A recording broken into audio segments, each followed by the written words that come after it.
nanti bagaimana itu firman sendiri kan, iblis terus gandolin sih. Yang ujung-ujungnya yang penting bapak ibu nanti bunuh diri. Target iblis gitu loh bu, sadis aja. Kan nanti putus asa kan, nah udah putus asa dimakan sama dia tuh. Akhirnya ngumpul sama teman-teman yang putus asa, gosip di situ, habis semua udah. Makanya cari komunitas yang benar gitu loh, yang memang mengarah kepada Allah. Cari komunitas yang membahas Al-Quran, bukan membahas orang. Cari komunitas yang membahas Al-Quran, bukan kejadian. Jelas Bapak Ibu nih? Biar apa? Biar ibu di jalan yang lurus. Karena kalau sudah dikuasai iblis, ibu gak akan sadar. Ya, paham ini Bapak Ibu nih? Oke, jadi kalau ingin lolos apa? Kata kuncinya? Terserah. Ini memang godaannya cuma di sini bu. Karena kalau sudah di sini pasti jadi ringan masalahnya. Oh, udah plong, udah terserah mau selesai mau enggak. Tapi kalau ibu terus, aduh kenapa nggak selesai ini bagaimana? Itu terus berat itu nanti. Karena semua urusan akan kembali kepada Allah. Paham ya? Oke. Kalau sudah jernih pikirannya, kalau sudah ikhlas, pasti dia akan tenang. Barulah muncullah petunjuk. Ayo G, baca dulu Pak Eko G. Tadi sudah saya berusaha dengan hukum sunnah. Jadi tetap kita berikhtiar ya. Dengan keyakinan apa? Di G itu 94 ayat 5 aja. Yang tadi. Pas ikhtiar itu sudah dengan yakin karena dari ikhlas itu. Silakan. Maka sesungguhnya bersama kesulitan ada kemudahan. Saya yakin ya Allah, pasti Engkau ngasih solusi, jalan aja. Oh sekarang mukanya kamu berubah. Masalah udah selesai belum, tapi sudah dengan keyakinan gara-gara sudah lolos dari setan iblis. Jadi ujian tuh di situ yang berat tuh di FKE aja bu, itu sebenarnya. Nah, melewatinya perlu namanya nekat berserah diri. Mau kebayar, mau enggak, mau suami balik atau enggak, terserah. Yang penting saya tetap ikhtiar hanya karena Allah. Baru itu nanti ditolong Allah. Paham ya, Bapak Ibu ya? Nah, jadi nekat aja ya, nekat sama Allah kan nggak apa-apa kan? Ah dulu ibu nekat sama suami aja bisa kok, masa sama Allah enggak? Ya? Lalu setelah berikhtiar berusaha jangan lupa tetap apa Bu? Mohon pertolongan kepada Allah. Nah saya kan udah ajari tuh cara mohon pertolongan kepada Allah apa ayat I-nya. Hai orang-orang yang beriman jadikanlah sabar dan sholat sebagai penolongmu. Sholat seperti apa? J-nya sholat yang khusyuk. Kan udah diajarin juga kan? Nah terus kalau Bapak Ibu sudah sholatnya khusyuk, iman sabar sholat jelas, Bapak Ibu termasuk orang yang bertakwa. Apa janji Allah orang bertakwa? 65 ayat 2. Silakan. Nah itu pada tahu ayat-ayatnya, saya heran. Barang siapa langsung aja Pak? 65 ayat 2 dan 3. Bawahnya aja langsung nggak? Barang siapa? Barang siapa bertakwa kepada Allah, niscaya dia akan membukakan jalan keluar baginya. Nah, sudah selesai kan? Turun ke bawah maka masalah selesai, keinginan Allah terwujud.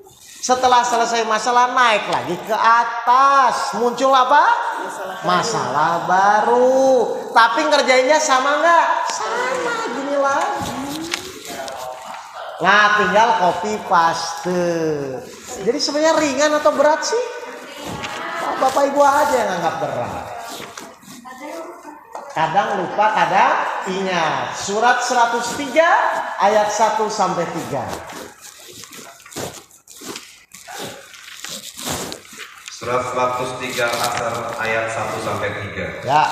Demi masa, sungguh manusia berada dalam kerugian. Nah, terus? Kecuali itu apa? Kecuali. Berarti semua harus ya? Oke, terus? Kecuali orang-orang yang beriman dan mengerjakan kebajikan serta saling menasihati untuk kebenaran dan saling menasihati untuk kesabaran. Jadi kalau kita lupa apa Bu?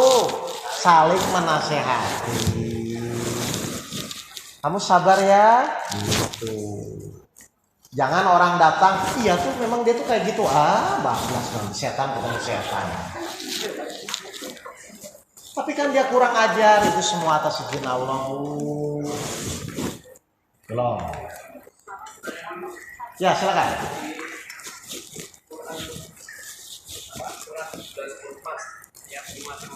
Ya, bersama, ya. Double. Gini, saya jelaskan ya.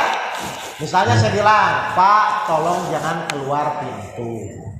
Biasanya, kalau orang saya bilang jangan keluar pintu itu, dia tuh langsung nurut atau ngeyel dulu, Pak? Kenapa harus keluar? Pak, tolong jangan keluar pintu. Nah, sekarang kalau bilang, hei manusia, setiap masalah tuh pasti akan ada jalan keluarnya. Kira-kira tuh langsung nerima atau ngeyel? Makanya statement keluar, hei manusia, bersama keseluruhan itu akan ada kemudahan. 18 ayat 54. Ini karena kasusnya manusia. Kalau itik sih ikut tuh, jalan-jalan. Kalau bebek jadi kiri kanan. Silakan. 18 ayat 54. Surat 18 ayat 54. Dan sesungguhnya kami telah menjelaskan berulang-ulang kepada manusia dalam Al-Quran ini dengan bermacam-macam perumpamaan. Terus? Tetapi manusia adalah memang yang paling banyak membantah. Siapa itu? Saya. Makanya Allah sampai diulang 2 kali. Kan nggak bisa sekali, biasanya manusia kan begitu ya. Nah itu tadi Bapak Ibu, kalau di sini sih ingat, pas pulang itu.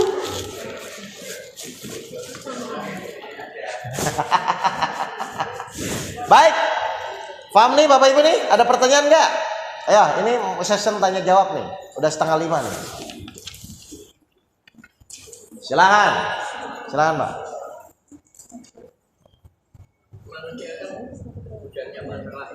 Manusia itu gudangnya masalah. Terus? Pertanyaannya, misalkan kita menyelesaikan masalahnya itu sendiri tanpa Bagus. Oke, pertanyaan Bapak ini bagus. Manusia itu gudangnya masalah. Bisakah manusia itu menyelesaikan masalahnya sendiri? Betul? Kalau manusia bisa menyelesaikan masalah sendiri, ngapain ada Allah, Pak? Ngerti. Makanya kalau manusia bisa menyelesaikan sendiri, nggak usah butuh Allah kan, Pak? Tapi Allah ngasih nggak manusia bisa menyelesaikan sendiri? Tidak. Kenapa? Supaya manusia itu selalu ingat, biar bergantung kan? Karena kalau manusia bisa menyelesaikan masalah sendiri, ya udah nggak akan doa, nggak akan minta tolong. Justru Allah buat sistem seperti ini tuh supaya manusia bergantung kepada Allah. Nih lihat ya, lemahnya kita seperti apa? 22 ayat 73. Biar Bapak Ibu sadari. Surat 22 ayat 73. Surat 22 ayat 73. Wahai manusia, telah dibuat suatu perumpamaan, maka dengarkanlah. Sesungguhnya segala yang kamu seru selain Allah tidak dapat menciptakan seekor lalat pun, walaupun mereka bersatu untuk menciptakannya. Nyiptain lalat aja nggak bisa, Pak. Bagaimana menyelesaikan masalah? Terus? Dan jika lalat itu merampas sesuatu dari mereka, mereka tidak akan dapat merebutnya kembali dari lalat itu. Bahkan kalau lalat itu nempel di Bapak, terus ngambil sesuatu, Bapak nggak bisa ngejar, bayangin Pak. Berarti kita itu lemah nggak? Terus? Sama lemahnya yang menyembah dan yang disembah. Nah, karena kita lemah, wajar nggak kita minta tolong kepada Allah? Ya sudah, kalau minta tolong tuh kira-kira boleh maksa nggak minta tolong?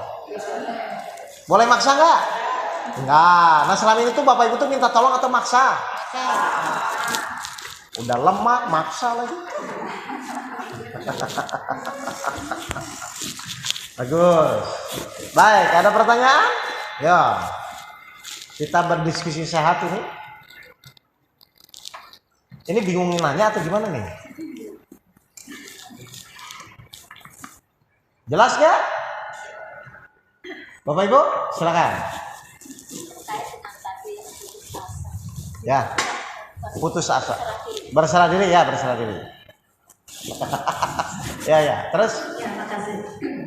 Berserah diri. Tadi kan begini ya, ketika masalah sudah menetapkannya, Ya. kita kan nanti akhirnya nyerah gitu kan. Berserah diri bukan nyerah, berserah diri Ya, bukan. berserah diri kan kita bilang seperti ini. Ya sudahlah, ya Allah, terserah gitu. Ya.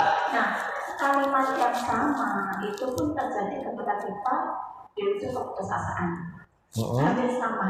Nah, ini kita membedakan antara perbedaan berputus asa dengan berserah diri ya. Ya. Baik.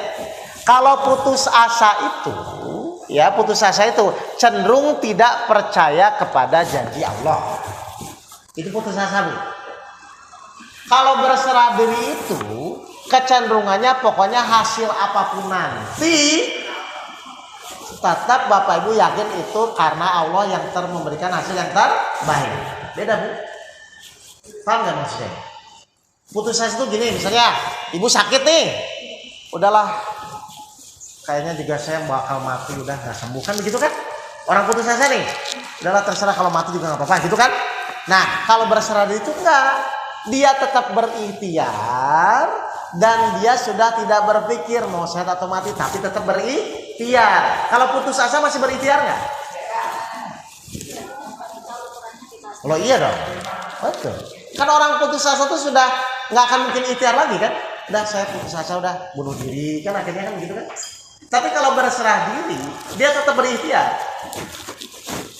Jadi beda ya antara putus asa dan berserah diri. Contoh gini, ibu belajar nyetir mobil nih. Kalau putus asa, kalau nggak bisa, tetap berikhtiar atau selesai sudah? Selesai. Tapi kalau berserah diri, pokoknya mau bisa mau enggak, tetap aja gitu loh. Kamu ini? Nah, seperti dalam satu hadis kasus Ibnu Hajar. Pernah mendengar nggak cerita Ibnu Hajar? Namanya Ibnu Hajar itu gini. Dia itu kan bertahun-tahun belajar nih di satu syekh ya, dikasih agama, tapi mentok, hilang lagi, lupa lagi, hilang lagi. Sedih dia tuh. Kenapa kok murid-murid yang lain paham? Kok saya tuh kayak benar-benar otak saya tuh kayak membatu gitu loh, nggak bisa menerima kebaikan pembelajaran. Dia sedih tuh, Bu, hampir putus asa. Nah, pas waktu dia di kali itu, dekat kali, kok dia ngelihat ada batu keras ditetesin air, lama-lama kok jadi bolong. Nah, dia mikir, loh, sekeras-kerasnya batu saja, makanya namanya Ibnu Hajar.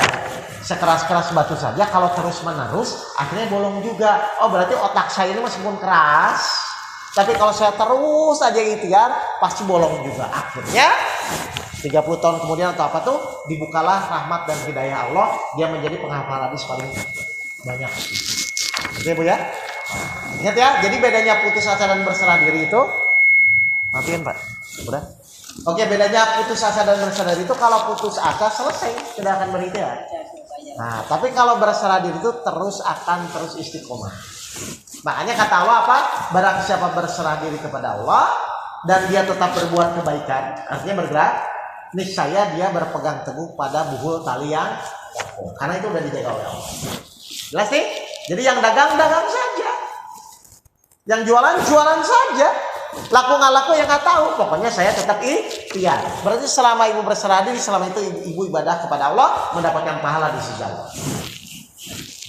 Bagus pertanyaannya, silakan. Ini dulu ya.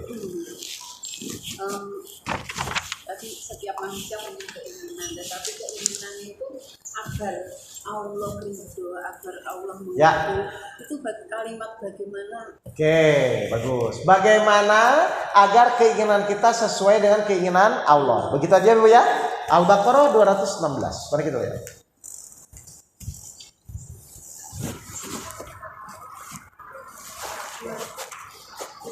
Al-Baqarah 216. Al-Baqarah ayat 216. Ya. Diwajibkan atas kamu berperang, padahal itu tidak menyenangkan bagimu. Tetapi boleh jadi kamu tidak menyenangi sesuatu, padahal itu baik bagimu. Dan boleh jadi kamu menyukai sesuatu, padahal itu tidak baik bagimu. Allah mengetahui sedang kamu tidak mengetahui. Saya mau bertanya gini, ya. Kan di dalam menjalani hidup ini, keinginan itu ada berapa? Apa? Dalam menjalani hidup keinginan itu ada berapa? Hah? 2, keinginan kita dan keinginan Allah. 2 dong, Bu, Pak. Ya. Keinginan kita dan keinginan Allah kan cuma 2 ya. Nah, pertanyaan saya, kalau keinginan kita tidak terwujud, berarti yang terwujud keinginan siapa? Allah. Baik. Kalau memang yang terwujud keinginan Allah, kira-kira yang terbaik atau tidak?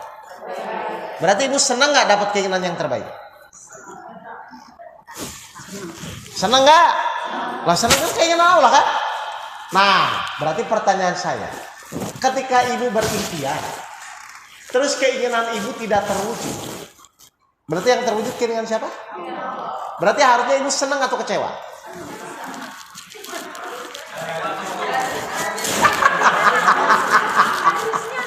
Nah, saya mau nanya, bapak ibu kecewa tuh gara-gara apa?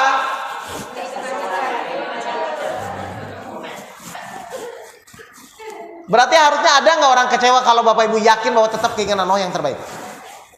Jadi yang pertama, yakini apapun keputusan Allah pasti yang terbaik.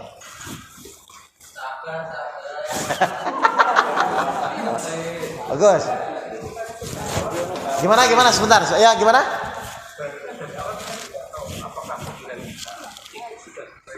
Nah makanya kalau nanti keinginan bapak tidak terwujud, berarti yang terwujud keinginan siapa dong? Berarti siapa? Kenapa? Pokoknya gini Pak, misalnya saya ingin mobil, kalau diwujudkan itu keinginan Allah juga nggak? Iya dong. Nah. Loh, nggak apa-apa, kan intinya bukan masalah mau atau tidak, terwujud tidak terwujud nantinya kan? Kan semua kejadian atas izin Allah Pak. Mungkin kalau saya Ya. Setelah keinginan itu berupa nafsu, Betul? itu bukan keinginan. Bukan keinginan? Keinginan kita. Jadi misalkan saya menginginkan sesuatu yang sudah saya penuhi, Oke. melebihi yang sudah saya penuhi. Saya sudah punya rumah. Ya. Sudah rumah itu sudah cukup. Betul. Tetapi Terus? saya menginginkan seperti publik 2 lantai. Betul. Saya berdoa pada Allah bahwa saya tidak 2 lantai. Betul. Kalau diwujudkan, berarti keinginan Allah bukan? Dari awal itu sudah melewat. Bukan. Kalau diwujudkan, Bisa diwujudkan atau lo bukan. Bapak kan minta 2 lantai, terus diwujudkan. Keinginan Allah bukan? Kan diwujudkan. jadi Nah. maksud saya dari awal jadi kita berdoa itu supaya karena tadi Bukan. Ini larinya gini Pak. Misalnya saya punya usaha, terus misalnya ingin sukses kan gitu kan? Ketika tidak sukses, itu keinginan Allah atau keinginan kita? Kan tetap keputusan itu Allah kan? Nah, saya tidak lari ke keinginannya. Yang saya lari adalah pada saat tidak sukses, sikap Bapak bagaimana? Apakah menerima tetap itu sebagai suatu keinginan Allah yang terbaik atau kecewa? Itu poin saya. Jadi bukan masalah keinginannya. ya makanya ini saya sampaikan tadi keinginan itulah yang membuat kita itu mungkin yang ditanyakan sama rekan tadi juga apakah keinginan kita ini saya pengen ini bukan masalah hasil sekali lagi dari awal kita sudah punya keinginan Iya. nah, keinginan yang dari awal itu sudah sifatnya bersedia. Oke, atau saya luruskan ya. Bagaimana caranya supaya tahu itu keinginan Allah atau bukan? Mungkin itu larinya. Ya. Itu kan? Dari awal tadi dan kita melihat hasil itu di hasil istilahnya dikabulkan atau tidak dikabulkan. Atau saya tanya, saya mau bertanya gini. Bagaimana caranya supaya kita tahu yang kita lakukan itu keinginan Allah? Ya gitu kan? Bagaimana caranya? Ya jalani 7 IPH, itu aja kan? Ikhlas, sabar, sholat, tawakal, kan itu keinginan Allah. Loh Bapak Ibu di workshop pertama saya ajarin apa? Kita berdoa atau kita mensikapi suatu masalah. Nah sekarang saya mau nanya, Bapak ikhtiar itu untuk menyelesaikan masalah atau untuk ibadah? Nah itu. Ya, misalnya Bapak punya keinginan nih, saya pengen punya rumah. Tujuan Bapak punya rumah tuh ingin apa? Kan itu dulu. Jadi kalau Atau saya sederhanakan, dan aku tidak ciptakan jin dan manusia untuk apa? Berarti semua yang Bapak inginkan luruskanlah ke arah ibadah. Gitu aja. Loh, ngerti nggak Pak? Daripada bingung, ini keinginan Allah bukan, ini kan nanti stres sendiri malah jadinya. Paham ya? Udah saya tutup dulu itu, nanti kepanjangan. Baik, ada lagi silakan Mbak. Ya. Masalah macam-macam, betul. Kalau masalah itu apakah itu melulu karena kesalahan kita atau memang itu memang benar-benar dari Allah gitu? Baik. Baik, ini pertanyaan bagus. Semua masalah itu kira-kira dari Allah atau dari kita? Gitu aja kan Bu? Menurut Bapak Ibu, kira-kira semua masalah itu dari kita atau dari Allah? Loh nanti, terlepas itu nanti. Kan semua kejadian harus atas izin Allah. Saya ulang ya, terlepas kesalahan kita. Saya ulang. Benar nggak semua masalah itu semuanya tetap datang dari Allah? Kalau datang dari kita berarti kita yang menginginkan dong Bu. Ngerti nggak Bapak ini? Nah, terlepas. Saya baru mulai ya.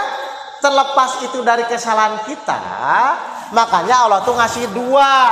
Ada yang namanya ujian, ada yang namanya teguran. Berarti ketika kita misalnya salah dari kita, Allah harus ngasih apa? Berarti teguran tuh dari kita atau dari Allah? Jadi tetap ujung-ujungnya tetap dari siapa? Tetap dari Allah. Cuman bentuknya bisa ujian, bisa teguran. Kalau teguran tuh memang awalnya dari salah kita. Contoh, kita marah-marah. Itu dari kita, dari Allah? Dari kita kan? Maka Allah kasih teguran. Anggaplah anaknya misalnya jadi nakal, tapi tetap sumbernya datang dari Allah. Ngerti Bu? Jadi ini rumus dulu ya. Semua masalah tetap datang dari Allah. Semua tetap dari Allah. Nah, kalau kita ditegur apa yang harus dilakukan?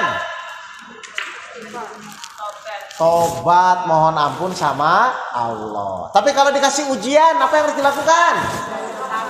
Berterima kasih, karena Allah percaya kita orang yang beriman. Kan ujian untuk orang yang beriman kan? Benar nggak? Nah sekarang saya mau nanya, Bapak Ibu tuh hidup ingin dalam kondisi diuji atau ditegur? Nggak ada pilihan. Atau Bapak Ibu pilih yang nggak mau diuji atau ditegur gitu? Kalau memang nggak mau berarti jangan hidup. Nah kan pilihannya cuma ujian atau teguran.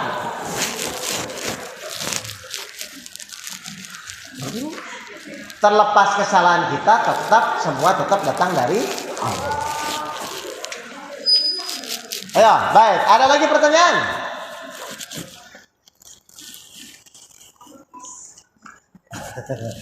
Silakan. Ya. Ya. Sebagai orang yang beriman,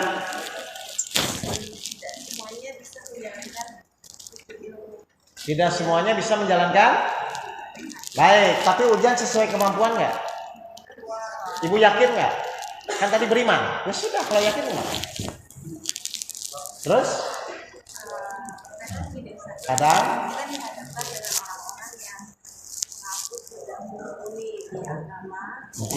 Kan versi dia, bukan versi Al-Quran. Nah, terus? Kenapa orang suka menghakimi? 11 ayat 118. Silakan baca.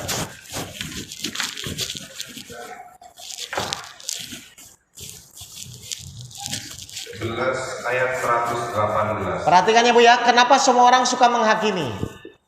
Dan jika Tuhanmu menghendaki, tentu Dia jadikan manusia umat yang satu. Bisa nggak Allah buat orang baik semua?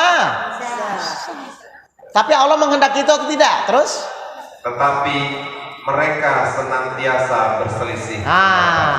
Jadi kira-kira ada orang yang menghakimi nggak Bu? Kenapa? Ketetapan Allah. Terus Ibu ingin tidak menghakimi, begitu? Tidak ada yang menghakimi. Kalau begitu ketetapan Allahnya salah.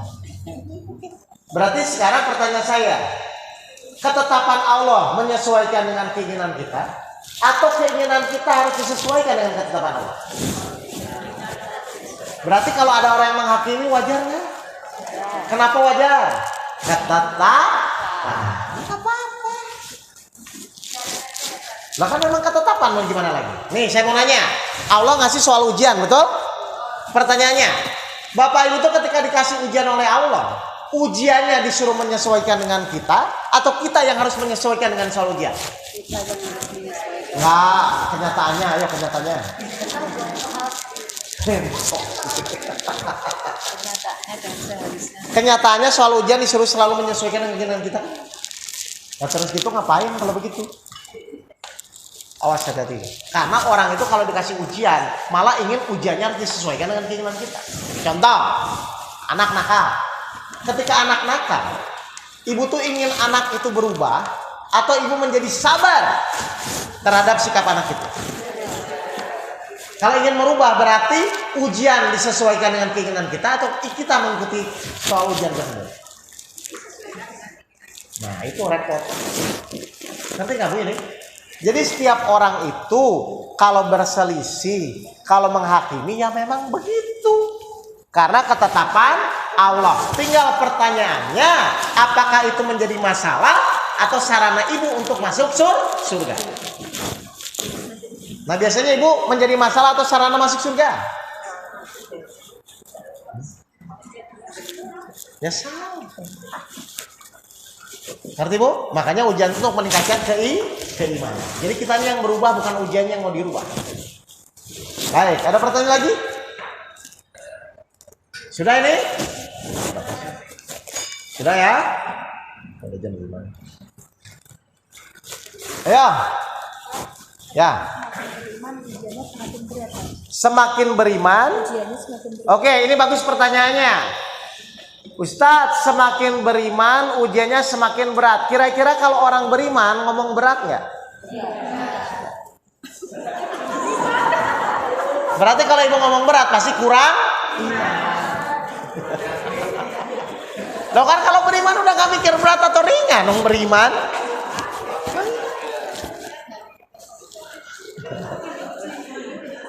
Loh kan kalau udah orang beriman ya udah yakin aja sesuai kemampuan. Ngapain mikir berat?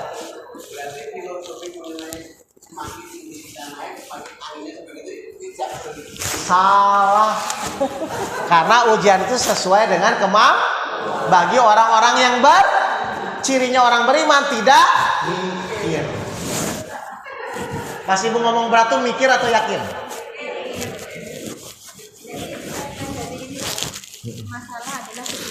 Masalah adalah titipan. Berarti ada yang berat atau tidak ada? Tidak ada dong titipan. Loh iya dong, pertanyaan saya simpel aja. Pernah Bapak Ibu lihat nggak tukang parkir marah-marah mobilnya keluar semua? Ya biarin aja keluar. Bagus, ada lagi pertanyaan? Ayo. Ayo Bapak Ibu praktek ya. Ikhlas ya. Nanti kalau saya memang khusus ke Semarang baru waktunya kita panjangin. Ini memang saya cuman mampir aja nih. Ayo. Siapa yang masih mumet-mumet, dahinya yang masih ngerut?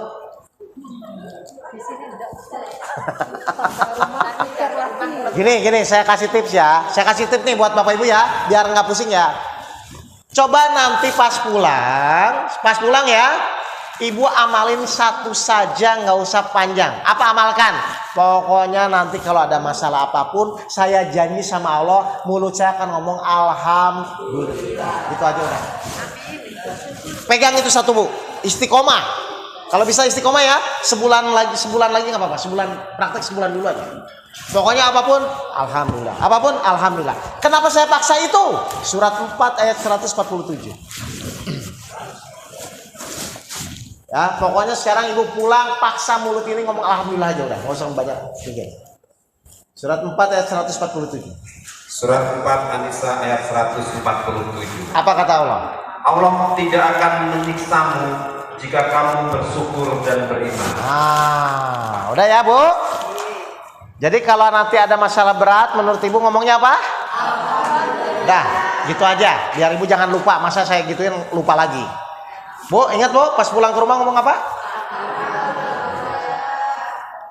Suami ngunci pintu rumah, ibu ngomongnya apa?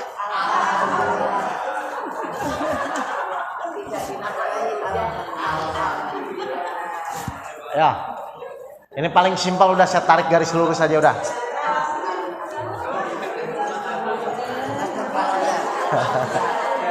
Kalau itu sampai nggak bisa dilakukan, saya mau ngomong apa lagi?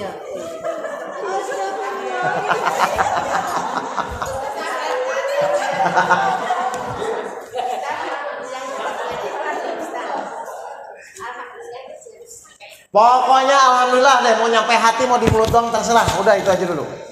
Apapun, alhamdulillah ya Allah. Alhamdulillah udah kita aja. Latih. Harus dilatih.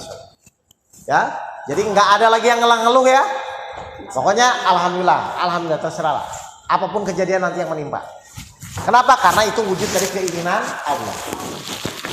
Dah. Ada lagi? Nggak apa-apa. Ayo, nggak apa-apa. Pokoknya alhamdulillah dulu. Coba gini. Saya ulang-ulang berarti nih gini. Coba ibu ngomong alhamdulillah di mulut sambil marah. Ayo. Nggak bisa kan? Ayo, meskipun di mulut coba ngomong alhamdulillah sambil marah. Ayo. Nggak bisa kan? Nggak bisa.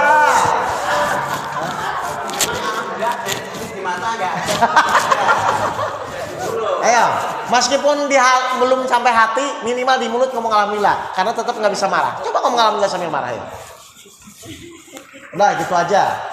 Dari kesimpulan kita ngaji dari tadi, kesimpulannya cuma satu,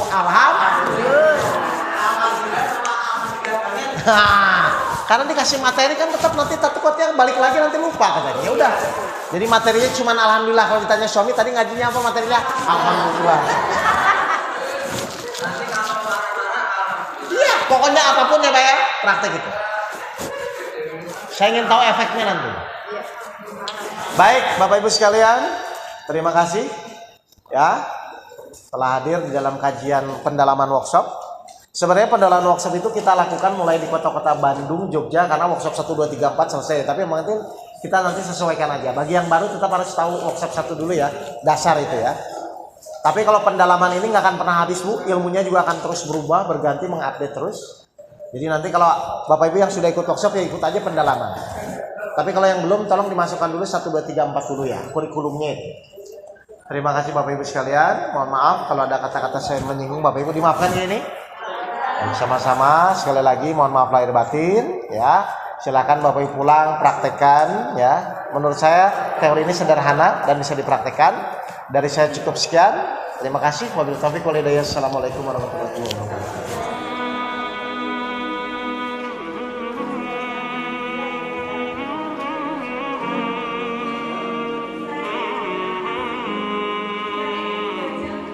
Hmm.